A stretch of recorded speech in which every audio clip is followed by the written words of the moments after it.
I'm talking about Islamization agenda, you think you know better than me. You think most of us have been shouting and talking and trying to sensitize Nigerians about the Islamization agenda of these Fulani jihadists. You think you know better. And some of you in the West, from the Yoruba land, are so foolish that you think the people from the North, the jihadists, because they call Allah Akbar, you think you are the same. No. So I'm tired of the folly of Nigerians. Our foolishness knows no bound. Your foolishness knows no bound. That's when we should rise up and speak with one, as one, with one voice. You think it's between Christian, Muslim, and you play politics, and you play ethnic cards with it. You all are foolish, I'm telling you. You think you know better. Between today is Thursday, between Monday and today, over 300 people have been annihilated, have been unalived in Nigeria, and nobody has done anything reasonable about it. You think you know better. When I tell you of Islamization agenda, you think you know better than me, isn't it? You all are foolish. Fulanis went to Woro village in Kwara State, which most of the people actually are Muslims.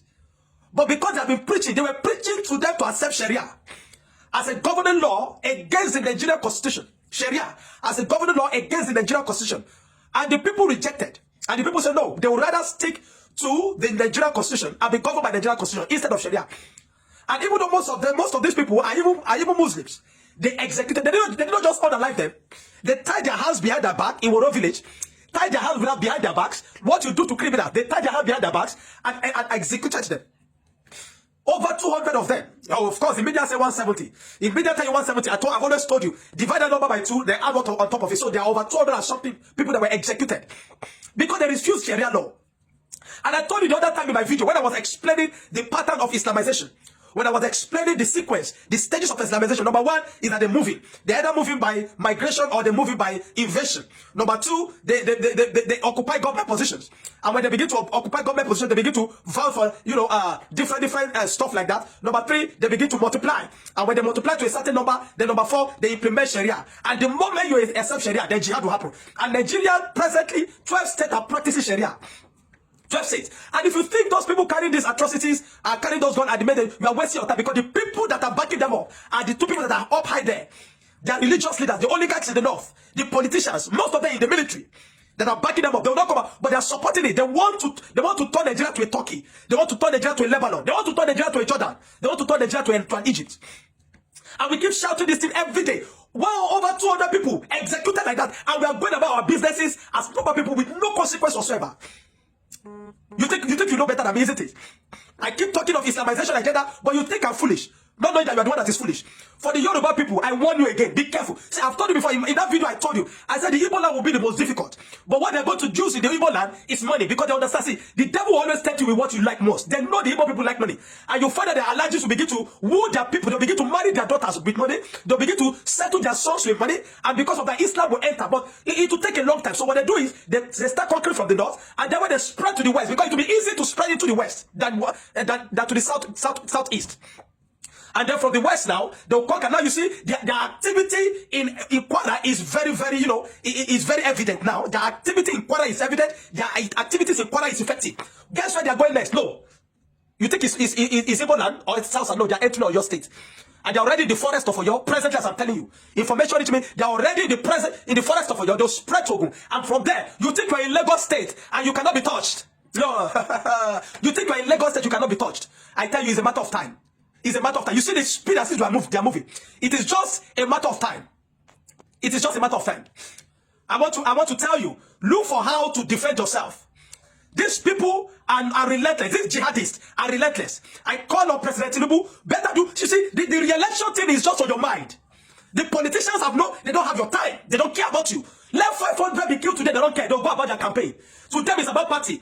To them, it's about party. And we have idiots, useless men in this government that would rather come and instead of sympathize with the people or profess solution or aggressively attack these people, they would rather come out and banter Peter Obi or banter one party or the other. I'm telling you, if you don't stand and defend yourself and genuinely and vehemently resist Sharia in the West, your situation will be what is happening in the North. You think you know better, isn't it? When we keep shouting, you are playing tribal cards. You think it's because we are against Tinubu, we keep talking. And every time we bring up facts, you turn into tribal cards. You think it's about tribalism. You think it's about because we are speaking against Tinubu. You are very foolish. You will still come under the street and attack me, but no problem. I want to call on the Nigerian military. As much as I know many of you are compromised, I want to call on the Nigerian government. Do not allow the Fulanis, a minority tribe that is causing mayhem, a minority tribe, an infinitesimal amount of people that can be silenced once. We can't allow you to gain dominance, to gain ground. I told you of Islamization agenda, you think I'm playing. No problem. If Sharia is not abolished intentionally in Nigeria, I am telling you, 20 years from today, we are not ending this problem. If Sharia is not abolished in Nigeria, 20 years from today, this challenge is not ending. We have become a people that is totally a people of no relevance. We have become a mockery to the international communities. Look, I'm talking now. They took the light. For 60-something years, power supplies cannot be constant in Nigeria, causing chaos, causing anarchy in Nigeria. The Islamists, these Fulanis. I've talked about that you should hold Sultan accountable for a lot of this. You did not hear me. I've spoken that you should hold Gumi accountable for most of this. You did not hear me. No problem. We're here.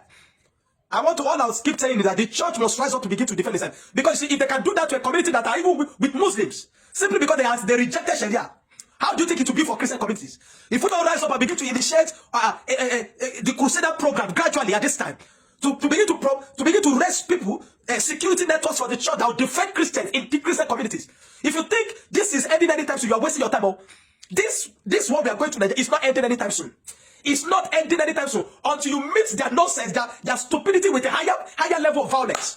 Until you meet their violence with a higher level of violence before they run away. They will never stop as much as we keep negotiating. We see about how many over 100 people that were kidnapped from the church. They are still there. Entering to the church with such audacity and kidnap people that are still there. If you think this is ending anytime soon, you're wasting your time. If we don't rise and begin to meet their nonsense, their foolishness with a higher level of violence, 20 years from today, 30 years from today, we are not ending this. And I've told you, Nigeria will never be Islamized. We will rather divide. After all, I've said it over and over. This marriage, this entity called Nigeria is a scam. We have been deceiving ourselves for too long. Nobody wants to say. Even though many of us know, nobody wants to say it is a scam. If we don't rise up, these guys are not relenting. They will continue to labor to ensure that they bring Nigeria to a Turkey or to a Lebanon state, and we will not permit that. We will rather divide. The church must rise up at this time. All those nonsensical compromises are trying to be diplomatic. These people are not diplomatic with you. You are the one that want to be diplomatic. Oh yeah, now. No problem. We will keep speaking. What we will not do again is to be silent.